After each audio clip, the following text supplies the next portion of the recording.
ಅತ್ತಿ ಏನು ಮಾಡೋಳು ಅಂದ್ರ ಒಂದು ಜಾಡಿಸಿ ಬೆನ್ನಾಗ ಒದ್ದಳ.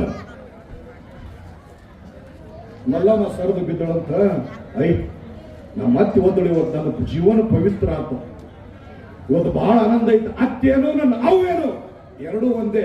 ನಮ್ಮ ತಾಯಿ ಒದ್ದಾಳಂತ ಮತ್ತೆ ಇರ್ಲಿ ಅಂತ ಕಾಲಿಗೆ ಬಂದು ಒತ್ತು ಕೂತಳಂತ.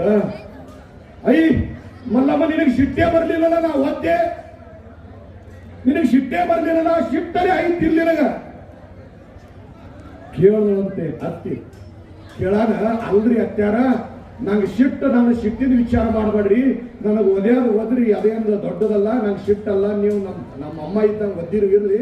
ಆಗ ನನ್ನ ಒದಿ ಒಳಗ ಏನು ಬೆನ್ನಾಗ ಚಳಕತ್ತೋ, ನಡೆದಾಗ ಚಳಕತ್ತೋ, ಏನು ಕಾಲಾಗ ಚಳಕತ್ತೋ, ಅದಕ್ಕೆ ಮತ್ತೆ ಸೇವೆ ಮಾಡಾಕತ್ತೀನಿ ಅಂತಂದಳು.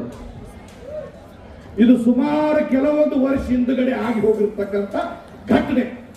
ಈ ಮಾತು ಯಾಕೆ ಹೇಳಿದೆಯಪ್ಪ ಅಂತ ಕೇಳಿದ್ರೆ,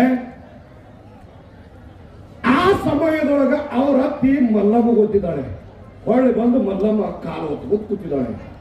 ಬಸ್ತಾಡ ತಾಯಂದರಿಗೆ ಒಂದು ಮಾತು, ನಾನು ಹಿರಿಯರು ಇರ್ಬೇಕಿದ್ರಾಗ ನೀವು ನಿಮ್ಮ ಸಸ್ಯರಿಗೆ ಒದ್ದು ನೋಡ್ರಿ, ನೋಡ